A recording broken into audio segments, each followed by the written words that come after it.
بسم الله الرحمن الرحيم قل هو الله أحد الله الصمد لم يلد ولم يولد ولم يكن له كفوا أحد صدق الله العلي العظيم بسم الله الرحمن الرحيم الحمد لله رب العالمين وعاقبة للمتقين الصلاة والسلام على حبيب قلوبنا وطبيب ذنوبنا أبي القاسم محمد اللهم صل على محمد وآل محمد وأهل بيته الطيبين الطاهرين المعصومين ولعن الله على أعدائهم أجمعين أما بعد فقد قال رسول الله صلى الله عليه وآله وسلم بسم الله الرحمن الرحيم حسین منی وأنا من الحسین سلاما اللهم صل على محمد نعرہ تکبیر نعرہ تکبیر نعرہ رسالت نعرہ رسالت نعرہ حیدری حسینیت یزیدیت خاندان سید زہرا صلوات اللہ علیہ پر آواز بلند صلوات اللہم صلی علی محمد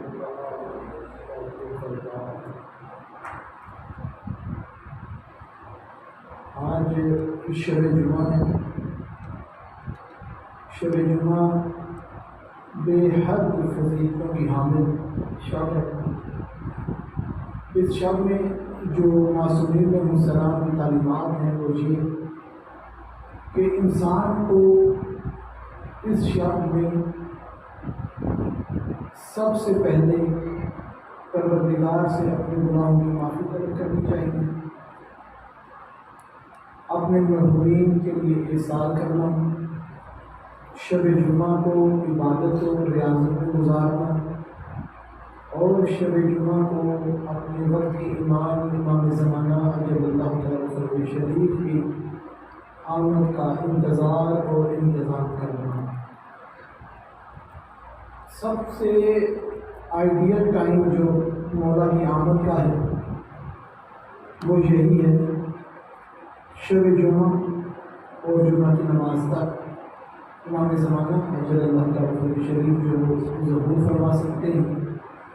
ویسے تو پروردگار جب چاہے جہاں چاہے کس گھڑی چاہے مولا ظہور کر سکتے ہیں، مگر جو ایک خاص ٹائم ہے وہ خاص ٹائم کس نوعیت سے کہ ہر بندے کو جب محشر کے میدان میں پیش ہونا ہے، اپنے اعمال کا حساب دینا ہے، اس مقام پر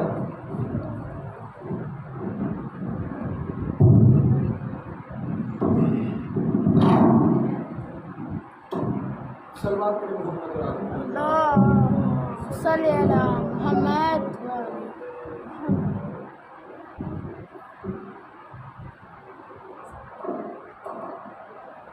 بارے دیگر صلوات۔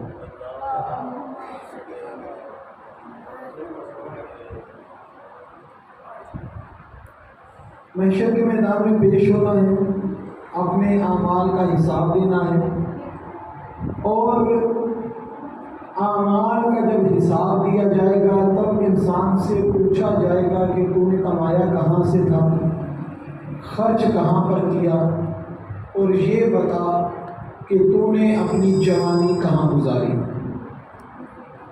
کیونکہ جوانی والا عالم وہ ایج کا حصہ ہے کہ انسانی زندگی کا وہ پرائم ٹائم ہوتا ہے کہ ہر چیز کو وہ اپنے بس میں سمجھتا ہے، جو چاہے وہ کر سکتا ہے۔ پروردگار کمانے کا بھی پوچھے گا، خرچ کرنے کا بھی پوچھے گا، اور وہ خاص وقت جو ہے جو تیری جوانی کا تھا وہ تو نے کہاں پہ گزارا۔ جس طریقے سے وہ پوچھا جائے گا کہ کہاں پہ گزارا خاص وقت کا، ورنہ پروردگار تو ایک ایک چیز کا حساب لے گا، مثقال ذرۃ خیر و شر کہ ایک ایک ذرے کا، ایک ایک مثقال کا حساب کیا جائے گا، جو تو نے نیکی کی ہے اس کا بھی، جو تو نے بدی کی ہے اس کا بھی۔ لیکن جوانی کے بارے میں خاص طور پہ پوچھا جائے گا۔ مولا امام زمانہ کسی وقت بھی بہت میں پروردگار ظہور فرما سکتے ہیں، مگر پرائم ٹائم ان کا جو ظہور کا ہے وہ یہی ہے کہ شب جمعہ جب گزر رہی ہوگی اور جمعے کی نماز تک، وہ ایسا ٹائم ہے کہ جب مولا امام زمانہ جو ہے وہ ظہور کریں گے۔ تو اس لیے ہمیں چاہیے کہ ہم زیادہ سے زیادہ مناجات، زیادہ سے زیادہ عبادات، زیادہ سے زیادہ ریاضات کریں۔ شب جمعہ کو افضل ترین شب شمار کیا گیا ہے کہ اصل میں یہ روز جمعہ کی فضیلت ہے کہ شب جمعہ میں وہ انتظامات کیے گئے۔ اپنے گناہوں سے معافی مانگنا شب جمعہ میں، اپنے گناہوں سے معافی کس طریقے سے مانگی جا سکتی ہے کہ پروردگار گناہ معاف کر دے۔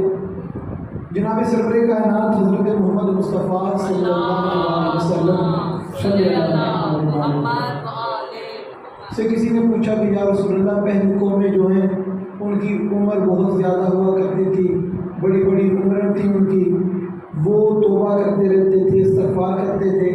انبیاء کے جو واقعات ملتے ہیں کہ انبیاء کتنا عرصہ توبہ کرتے تھے، پھر وہ توبہ قبول ہوتی تھی۔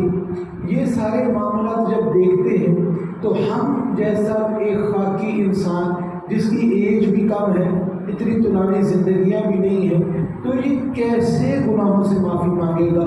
تو جناب سرور کائنات حضرت محمد مصطفیٰ صلی اللہ علیہ وسلم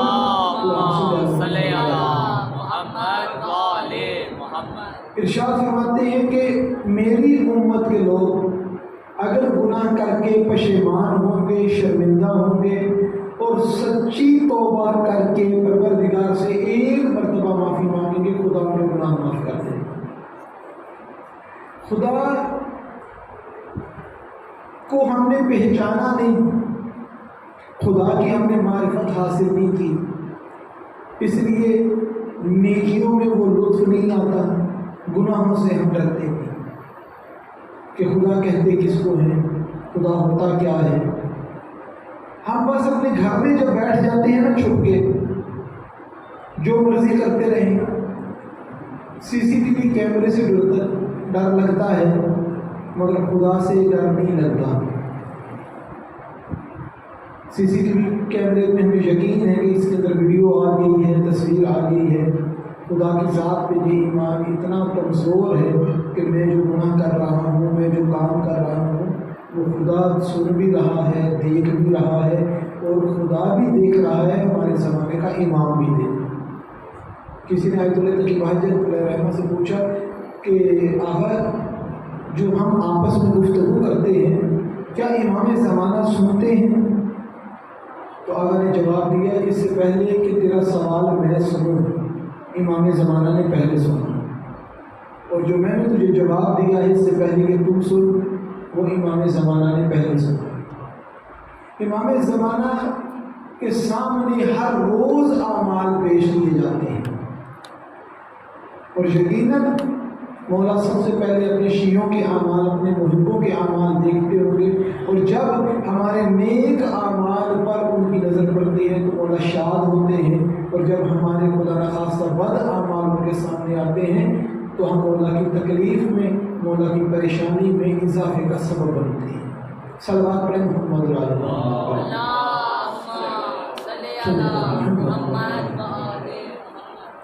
ایک شخص تھا، اس کی کفن کی دکان تھی، کفن بیچتا تھا۔ اس نے صبح سویرے جب اپنا کاروبار پہ آیا، اپنی دکان پہ آ کے بیٹھا تو اس نے دیکھا کہ دو افراد آئے ہیں، عجیب و غریب سے ان کا لباس ہے، علاقے کی طرح کے لباس نہیں ہے، لگتا ہے کہیں دور سے آئی ہیں، کسی اور ملک کے رہنے والے ہیں۔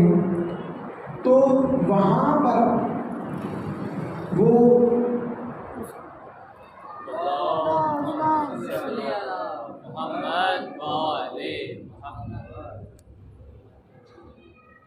بار دیگر سلام اللهم صل على محمد وعلى بر محمد علیہ بیت محمد سلام اللهم صل على محمد وعلى محمد اپنے اپنے مضمون کی بلندی درجات کے لیے باواز بلند سلام اللهم صل على محمد وعلى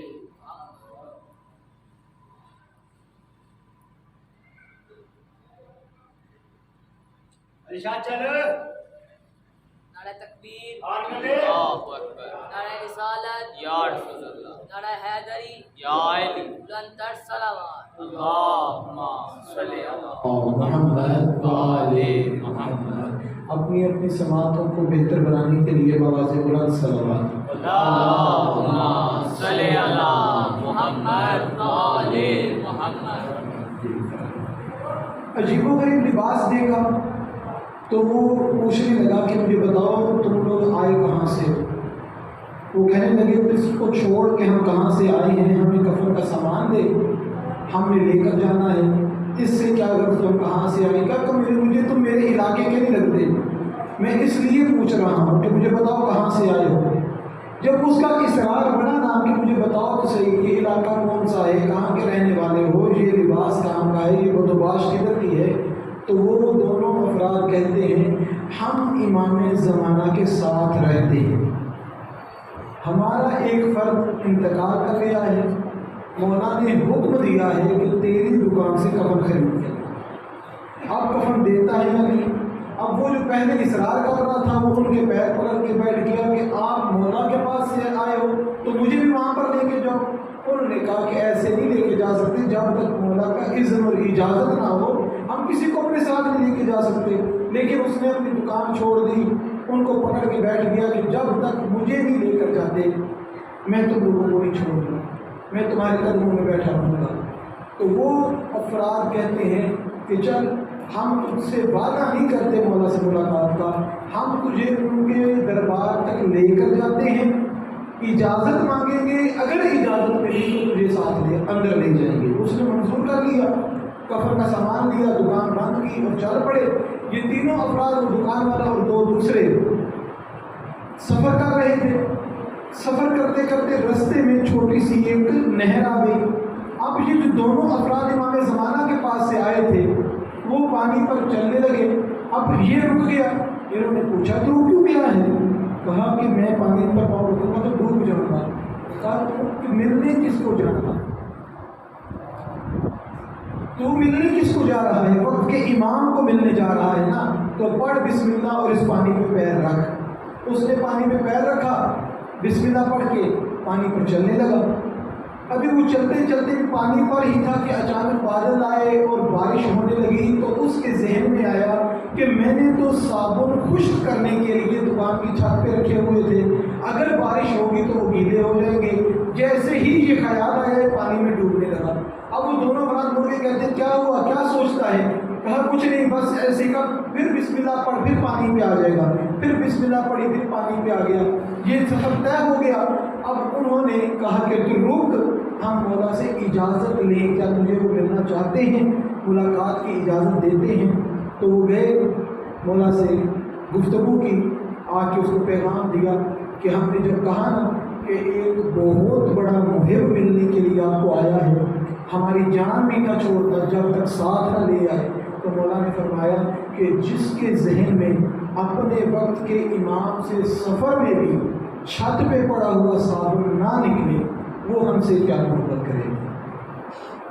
کہ اتنا یقین ہے کہ یہ دو افراد امام زمانہ کے پاس سے آئے ہیں، مجھے مولا کی بارگاہ میں لے کر جا رہے ہیں، میرا سفر بسم اللہ پڑھنے سے پانی میں بھی میں چل رہا ہوں، مگر وہ صابن جو میں نے رکھا ہوا ہے چھت پر سوکھنے کے لیے وہ میرے ذہن سے نہیں نکل رہا۔ یہ اس شخص کے لیے تو صابن تھا، ہم اپنی زندگی میں اگر نظر ڈالیں تو ہم سب کا کوئی نہ کوئی ایسا صابن چھت پہ پڑا ہوا ہے جو یاد امام میں حائل ہوتا، جو ہمیں پہنچنے نہیں دیتا، وہاں تک مولا تک رسائی نہیں کرنے دیتا، ہماری سوچ کی پرواز کو بند کر دیتا۔